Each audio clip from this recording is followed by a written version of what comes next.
Tuloy po ang pamamahagi ng lupa ng Department of Agrarian Reform para sa mga benepisyaryo po ng Hacienda Luisita. At upang alamin ang detalye, makakasama po natin ngayon si DAR Secretary Virgilio de los Reyes. Magandang hapon po, si Habiba po ito. Magandang hapon po sa inyo.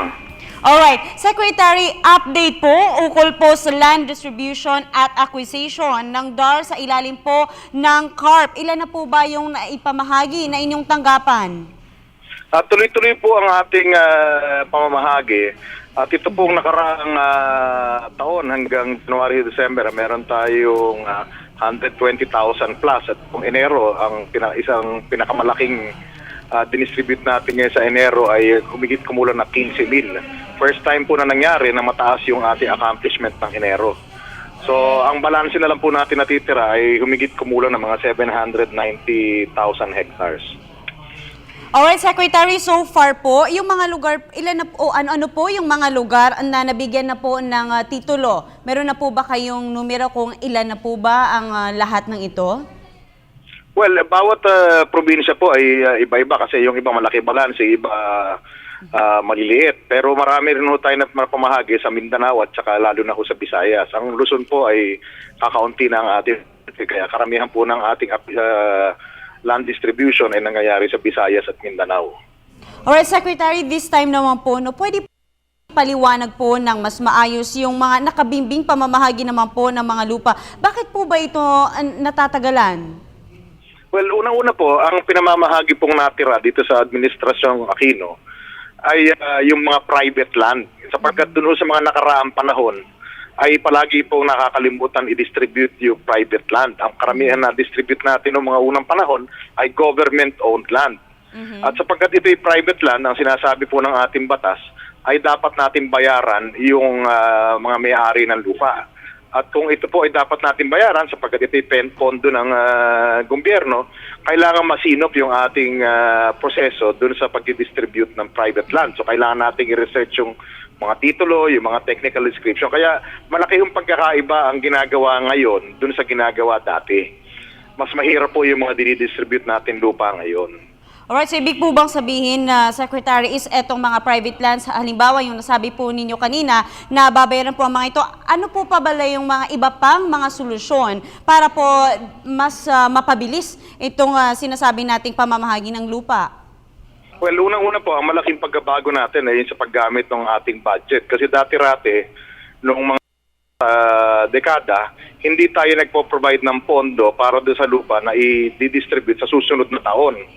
Mula ho ng 2012, naglaan na tayo ng pondo ng 2012 para doon sa lupa na i-distribute ng 2013. Kasi mas mahaba ho ang proseso sa isang taon ng pag-distribute. Isa ho yun.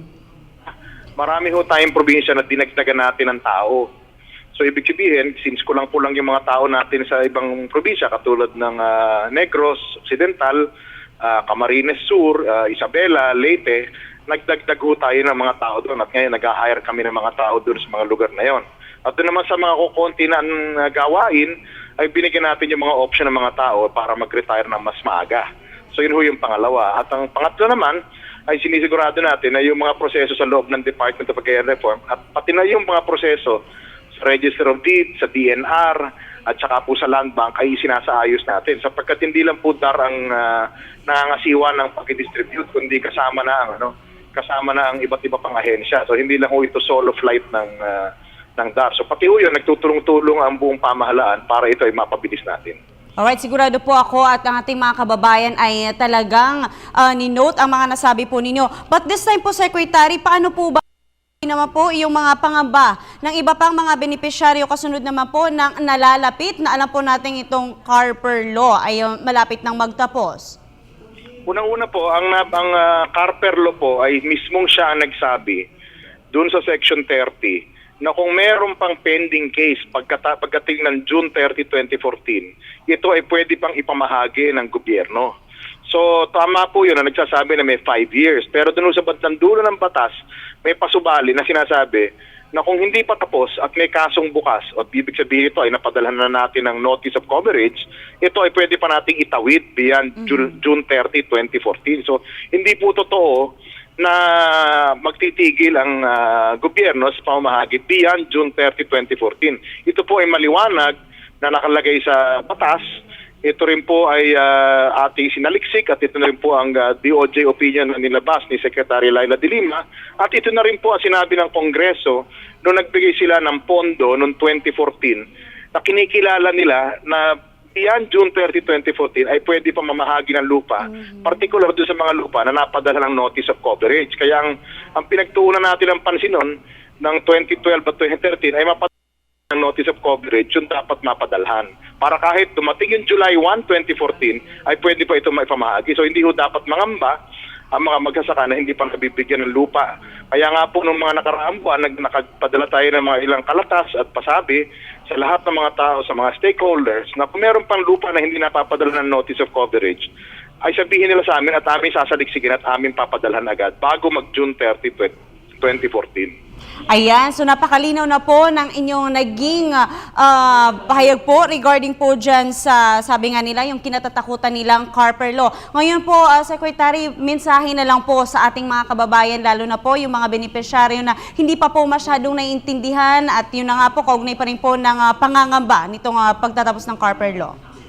Una-una, ang aking po mensahe, huwag tayong mangamba sapagkat maliwanag po sa batas na pwedeng mag-distribute beyond June 30, 2014 basta't napadala natin ang notice of coverage. Kaya nga po, ang ginawa natin itong 2013 ay inuna natin magpadala ng mga notice of coverage para ito ay makover pa. So hindi po totoo na July 1, 2014 ay titigil na ang gobyerno at magsasara ang DAR. Sapagkat wala akong batas na nagsasabi na magsasara ang DAR ng July 1 at batas na nagsasabi na kung may bukas na kaso o may proceeding pambuhay sa DAR, ito ay pwedeng itawid. Alright, maraming salamat po, Secretary. Maraming salamat po sa inyo. At yan po si DAR Secretary Virgilio de los Reyes. Magandang hapon po.